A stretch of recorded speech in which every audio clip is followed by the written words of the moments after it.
عبدالله تازه خبرې او اخطارونه دا چې څه یې ویلي دي مطلب را سره تر پایه پورې وګورئ. ګرانو لیدونکو السلام علیکم.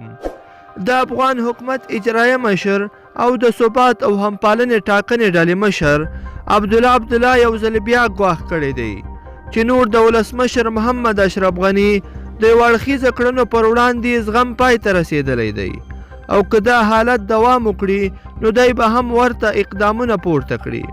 ښاغلي عبدالله چې د خپلو پلویانو یوې غونډې ته یې وینا کوله وویل اعلان کوم که ګمارنې همدا ډول دوام وکړي نو نور به وزغمل نه شي.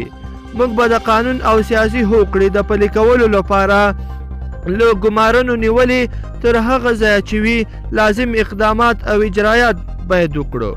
ښاغلي عبدالله زیاته کړه چې دا ګام د هیواد د ثبات لپاره کوي. د اجرایه رئیس دا خبرګون داسې مهال مخې ته راځي چې ولسمشر محمد اشرف غني هارون چخانسوري د بهرنیو چارو وزارت د سیاسي مرستیال او چهارسمبلي په توګه پر دنده ګمارلی دی. ښاغلي عبدالله ټینګار وکړ چې د اوسني ملي یووالي حکومت بنسټ او د مشروعیت سرچینه هغه سیاسي هوکړه ده چې د دوی ترمنځ شوې وه. د هغه په وینا تر څو چې د ټاکنو پایلې اعلانیږي حکومت به پر همدې بڼه دوام کوي او ولسمشرۍ ماڼۍ حق نه لري چې د ده په وینا یو اړخیز ګامونه پورته کړي.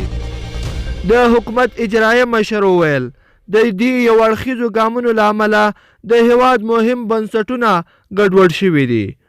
دغه راز د افغانستان د خلکو وحدت ګوند مشر محمد محقق چې د دې غونډې بل ګډونوالو د یو برخلیک ټاکونکي د غونډه یې وبایلله.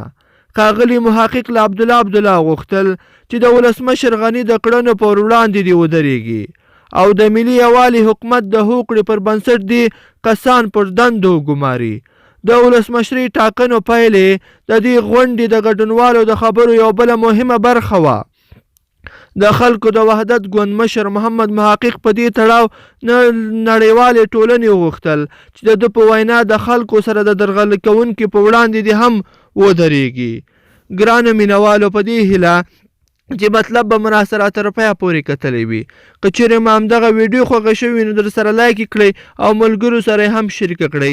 تر بلې ویډیو پورې د لوی الله په امان.